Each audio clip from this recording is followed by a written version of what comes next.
Stephen അങ്ങനെ ഒഴിവാക്കാൻ പറ്റത്തില്ല. ഈ ആശ്രയം വെച്ചവൻ ജനങ്ങളുടെ മനസ്സിലും കയറിയിട്ടുണ്ട്.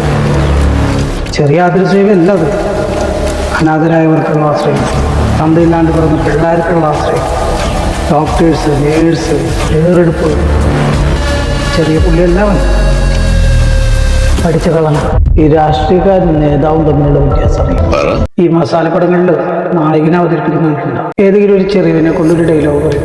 അവതാരപ്പിറവികളുടെ മുഴുവൻ തേങ്ങാപ്പനെ മാവായിച്ചുകൊണ്ട് പൊങ്ങി വരാൻ പോകുന്നു ഈ മൂർത്തിയുടെ പേരാണ് നരസിംഹ. അപ്പോൾ വെള്ളത്തിൽ പുതിയൊരു നായകൻ, സൂപ്പർ ഹീറോ. അതാണ് നമ്മുടെ രാഷ്ട്രീയ നേതാവ്. മറ്റൊരു രാഷ്ട്രീയക്കാരെ നമുക്ക് തൂക്കിയെടുത്ത് കളയാം, വേറെ എടുത്തിട്ട് വയ്ക്കാം, അല്ലെങ്കിൽ അങ്ങോട്ട് മാറി നിൽക്കടാന്ന് പറയാം. പക്ഷെ കയറി വരുന്നവൻ നേതാവാണ്, അവൻ അത്ര പെട്ടെന്ന് അതിന് ബുദ്ധി. മസാല പടങ്ങൾ കുറെ കാണാറുണ്ടോ? മസാല പടങ്ങൾ കാണാറുണ്ട്. അത് കാണുമ്പോൾ നമുക്കൊരു ഐഡിയ, ജനങ്ങൾ എവിടെ പോവും, എവിടെ കൈയ്യടിക്കും.